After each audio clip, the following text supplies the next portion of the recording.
दिल्ली में क्योंकि माननीय केजरीवाल जी और आम आदमी पार्टी की सरकार द्वेष की राजनीति करती है, इसलिए आयुष्मान भारत से दिल्ली वासी वंचित है। माननीय जजेस ने दिल्ली सरकार से सवाल भी पूछे और बहुत कड़े सवाल पूछे कि दिल्ली में जो हेल्थ की, स्वास्थ्य की व्यवस्था इतनी चरमराती हुई स्थिति में है, तो ये केंद्र सरकार से आर्थिक मदद लेने में क्यों कतरा रही है माननीय केजरीवाल जी की आम आदमी पार्टी की सरकार। आयुष्मान भारत योजना अगर यहां पर लागू हो जाती है दिल्ली में, तो 47 करोड़ रुपया आम आदमी पार्टी की दिल्ली सरकार को केंद्र सरकार सालाना देगी। लेकिन माननीय केजरीवाल जी और आम आदमी पार्टी की सरकार अपने राजनीतिक स्वार्थ के लिए दिल्ली वासियों की बलि चढ़ा रही है। आयुष्मान भारत आदरणीय प्रधानमंत्री श्री नरेंद्र मोदी जी द्वारा लॉन्च करी हुई एक बहुत ही जन कल्याणकारी योजना है, जिसके तहत 5 लाख रुपए का सालाना हेल्थ कवर बेनिफिशियरी को मिलता है। 29 अक्टूबर 2024 पर आदरणीय प्रधानमंत्री श्री नरेंद्र मोदी जी ने इस योजना में लाभार्थियों का आयाम बड़ा कर दिया और देश का प्रत्येक वरिष्ठ नागरिक यानी सीनियर सिटीजन जो 70 बरस की उम्र से बड़े हैं, उनको भी इस स्कीम में लाया गया है। और इससे उनकी आर्थिक स्थिति, उनकी इकोनॉमिक बैकग्राउंड, उनकी सोशल बैकग्राउंड से कोई लेना देना नहीं है। भारत का प्रत्येक बुजुर्ग 70 बरस से बड़ी आयु का लाभार्थी बनता है आयुष्मान भारत में।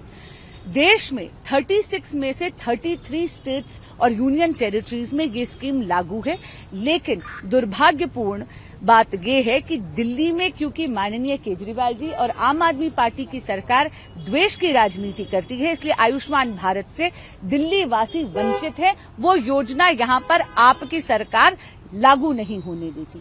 इसीलिए दिल्ली में 7 सांसदों ने दिल्ली हाईकोर्ट का दरवाजा खटखटाया है। आज इस केस की सुनवाई थी।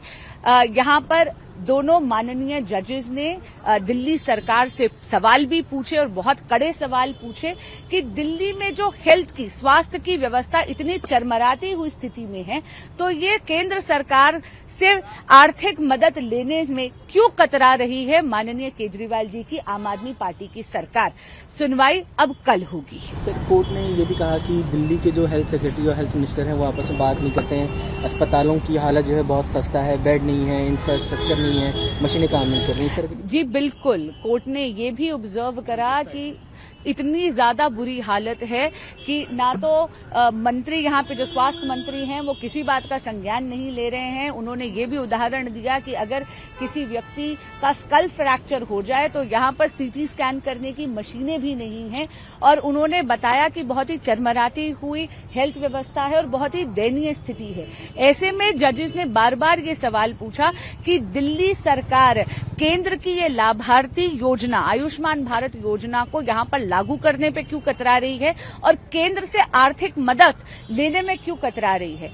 आयुष्मान भारत में रेशो है 60-40, यानी 60% पैसा केंद्र सरकार देती है और केवल 40% पैसा आम आदमी पार्टी की सरकार को देना पड़ेगा, यानी काफी ज्यादा मदद यहां पर होगी।